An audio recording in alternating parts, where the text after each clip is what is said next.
እዩት፣ ያ ጋይስ እዩት፣ ይታያል። ተደራርበው እንደተኙ ራቅ። ይሄ ሙኒት ቤት ነው። ያ እጇ ይታያችኋል። የአንደኛው እጇ እዩት፣ እዩት፣ እዩ። በጌታ ስም ተመልከቱ። ደግ ነው እንትና ረጂ ነው እንትና እንደዚህ ነው ብለን ነው የምናውረው የምናስበው። ሰው ግን ጠጋ ስትሉት ገና ጉድ ጉድ ጉድ ጉድ ጉድ ይሰማል። ገና ጆከር እንግዲህ እያንዳንዷን ነገር በቪዲዮ በማስረጃ ነው ላይቭ ላይ እየለቀቀው ማለት ነው። ይህን ሁሉ ጉድ እህቶቻችን የሚደርስባቸው ስቃይ፣ የዱባይ ደላሉ ጭካኔ። ግን እኔ ሙኒት በዚህ ደረጃ ትሆናለች በሚል አንድ ቀን ሙኒትን እንደዚህ አልሳልኳትም። አንድ ቀን ማለት ነው ፈጣሪ በሚያውቀው። ነገር ግን እኔ በጣም ነው ሰርፕራይዝ የሆንኩት፣ በጣም ነው የተገረምኩት። እና የምላሽ ስጪ፣ ይሄ ቤትሽ አይደለም ወይ? ይሄ እንደዚህ የምታሰቃያቸው እህቶችሽ አይደሉም ወይ? ለምንድን ነው እንደዚህ ደግሞ ጭራሽ ምንድን ነው 1500 ድርሃም ካልከፈሉ ከዚያ ቤት ሁላ መውጣት እንደማይችሉ ነው እየተናገረ የነበረው ጆከር ማለት ነው። እንግዲህ ጸባቸው ምን እንደው ባላውቅም ይሄን ቪዲዮ ግን እንደዚህ እህቶቻችን ተነባብረው የተኙትን ነገር ሳይ ግን በጣም ነው የተገረምኩት። ዱባይ ደላላ ቤት በጣም ብዙ ጉድ አለ፣ በጣም ብዙ ጉድ አለ ዱባይ ደላላ ቤት ማለት ነው። ተወርቶ የማያልቅ እኔ ራሴ የማውቀው ጉድ ብዙ ነው ያለው። ነገር ግን የሙኒትን እኔ እውነት ሰርፕራይዝ ነው የሆንኩትኝ። ሁላችን ብንሆን እኮ አንዳንድ ሰዎችን የምንሰራቸው ሰዎች አሉ። እንትና እንደዚህ ናት፣ እንትና እንደዚህ ነው ብለን ስዕል ስለን አስቀምጠናቸዋል በልባችን ውስጥ። ያንን የሳልነውን ሰው ሳይሆኑልን ሲቀሩ ሰርፕራይዝ እንሆናለን። እኔ ሙኒትን በጣም በተለይ ባለፈው እንግዲህ አቡን ስትረዳ በጣም ሰርፕራይዝ፣ በቃ ሰው ናት ከልቧ የሰው ጠረን ያላት ናት ብዬ ነበር። እንደዚህ ሰው ትበድላለች፣ ሰው ላይ እንዲህ ታደርሳለች፣ ድሃ እንደዚህ ታደርጋለች የሚል ግምት አንድም ቀን ህሊናዬ ውስጥ የለም ካወቅኳት ጀምሮ። ማለትም በአካል ሳይሆን ሶሻል ሚዲያ ላይ እንደዚህ በምታደርገው ነገር ካወቅኩ ጀምሮ እንደዚህ ወሬዋን በቅርበት ነው በእርግጥ የተከታተልኩት። ሶሻል ሚዲያ ላይ ራሱ ብዙም አይደለም፣ ቲክቶክ ላይ ግን ላይቭ ላይ ሆና እንደዚህ እነ መሲ ቤት እነ አቡ ቤት እነ ሳራ ቤት ምናምን ነገር ተሰቅላ ስታወራሉ ብዙ ጊዜ ማየትና በምታረገው ነገር ሰዎችን በምትረዳው ነገር ለሰዎች በምታረገው ነገር የትም ቦታ ይሁኑ በምታረገው ነገር እንግዲህ በጣም ደግ ሰው፣ እንኳን እንደዚህ የሚበደል ሰው እንደው ከሷ አጠገብ ያለ ሰው ታድሎ ነበር ምለው። ከሷ አጠገብ ያለ ሰው ታድሎ፣ ለሷ የቀረባ ሰው ታድሎ ነበር ምለው። እኔ ፈጣሪ ነው የምላችሁ ማሮሻችሁ ነገር ግን የሰው ልጅ ለካ የሰው ልጅ ተነቦ የማያልቅ መጽሐፍ ነው። ለካ የሰው ልጅ ከአንድ በኩል ሌላ ነው ያልኩትኝ። ሶሻል ሚዲያ ላይ የምታረገው ደግነት የምታረገው ነገር ሁላችንም የምናውቀው ነገር ነው። ለምን እኔ ራሴ በቅርበትም ቢሆን በትንሽ ጊዜም ቢሆን በሶሻል ሚዲያ ነው ያወቅኳት። በምታረገው ነገር በእያንዳንዷ ነገሯ ነው ያወቅኳት እና በጣም ደግ እንደሆነች ነበር የሳልኳት። ስንቶቻችሁ ናቸው እንደዚህ? ታዲያ ለምንድን ነው በእህቶቻችን ላይ ይሄ ሁሉ እህቶቻችን እንደዚህ የሚሆኑት? ድሃ የሚንቅሰው በነገራችን መጨረሻ ውርደት ነው። ሁሉም ሰው ከድሃ ቤተሰብ ተነስቶ ነው እየተለወጠ ያለው። ሁሉም ሰው ከመንግስት ጀምሮ እያንዳንዱ ባለሀብት የድሃ ልጅ ነው።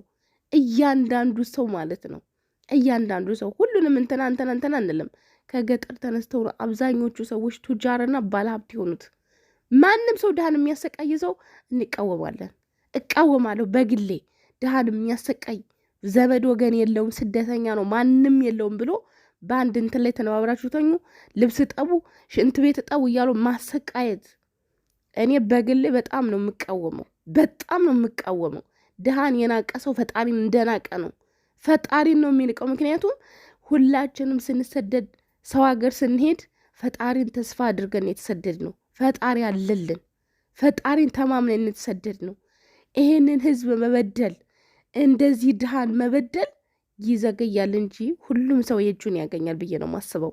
ከአንድ በኩል ስም ሙኒ ደህና ነገር ስታደርግ አወድሻት ነበር። እውነት ለመነጋገር ባለፈው ባደረገችው ነገር አቦ ለሰው ልጅ ብሎ ነው ያን ሁሉ ነገር የሆነው። ከሳውዲ አረቢያ ስንት ዓመት ነው ሳውዲ አረቢያ ላይ ተቀምጦ ለሰው ደግነት ባደረገው ነው ከሳውዲ የተባረረው። እዚህ ሀገርም ቢሆን ከተቀምጦ ለሰው ደግነት ባደረገው ነው በ6 ወሩ ከዚህ ሀገር እንዲወጣ የተደረገው። በዛን ጊዜ ታዲያ ተመልሶ ሀገሩ ቢገባ የሚገጥመው ነገር አይታወቅም ነበር። ላደረገችው ነገር እኔ በግሌ በጣም ነው ያመሰገንኳት ነበር በወቅቱ። አሁን ግን እንደዚህ አይነት ነገር ሳይ በጣም ነው ያዘንኩት። በጣም ነው ያዘንኩት። ጥሩ ስታረጊ እናመሰግንሻለን፣ መጥፎ ስታረጊ ደግሞ እንቃወምሻለን። ድሃ መበደልሽን አቆሚ። ለወደፊቱ መቼም ቢሆን መቼ ድሃ ናት፣ ማንም የላትም፣ እዚህ ሀገር ላይ እንደፈለግኩ አደርጋለሁ ብለሽ ድሃን ብታሰቃይ የጊዜ ጉዳይ ነው እንጂ ቂጣ ይገለባበጣል። ቂጣ ከአንድ በኩል አይደለም የሚበስለው፣ ይገለባበጣል። የአንቺ ቦታሽ ነገ ማን ምን እንደሆነ አታውቂም። አልወድቅም አትበይ። ሁሌ የበላይ ነኝ ብለሽ እንዳትዘልቂ። ማንም ሰው የበላይ ሆኖ አይቀጥልም። ማንም ሰው በነበረበት ቆሞ አይቀጥልም። ድሃ ሀብታም ይሆናል፣ ይለወጣል። ሁሉም የታመመ ይድናል፣ ጤነኛም ይታመማል። ማን ምን እንደሚገጥመው ስለማይታወቅ በራስሽ ብዙ አትተማመኝ። የምሬ ነው ምልሽ። ምክንያቱም ማንም ሰው ቢሆን በራሱ በቃ እኔ እዚህ ደረጃ ደርሻለሁ፣ ማንም አይጥለኝም፣ ማንም አይዘረጥጠኝም። ፈጣሪ ሁሉን ይመለከታል። ሰውን አትበድሉ፣ በቃ ድሃን አትበድሉ። ድሃ መቼም ቢሆን መቼ ይዘገያል እንጂ የእጁን ያገኛል ብዬ ነው ማስበው። እኔ ይሄ ነው የእኔ እምነት። ይዘገያል እንጂ ድሃን የሚበድል ማንም የለውም ብሎ እግዚአብሔር እኮ ያለው። እግዚአብሔር ሁሉም ቦታ አለ።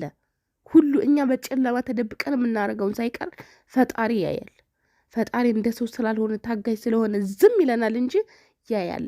ክፋታችን ሲበዛ ግን እንደዚህ አደባባይ ይወጣል። እውነት ለመነጋገር ጆከር እንግዲህ እያንዳንዷን ነገር እኔ በጣም እንደተገረምኩ፣ በጣም ሰርፕራይዝ። እኔ ሙኒትን እንደዚህ አልጠበቅኳትም። የምሬን ነው የምላችሁ፣ እንደዚህ አልጠበቅኳትም። ባለፈው እንግዲህ መብረቁ ቤት በጣም ብዙ ልጆች ይህን ያህል ብር ተበላው፣ ይህን ያህል ብር አለብኝ አስመልሱልኝ እያሉ ሲያለቅሱ ስሰማ እሷም ምላሽ ሰጠች። በቃ ችግር ገጠመኝ፣ ወደኩኝ፣ መሰናክል ገጠመኝ፣ አሁን እንደዚህ ብር አለብኝ እናንተ፣ ነገር ግን ታገሱኝ እመልሳለሁ ስትል ብዙ ልጆች ሲያጣድፏት መክሰር እኮ ያለን ይቺ ሰው ከሰረች።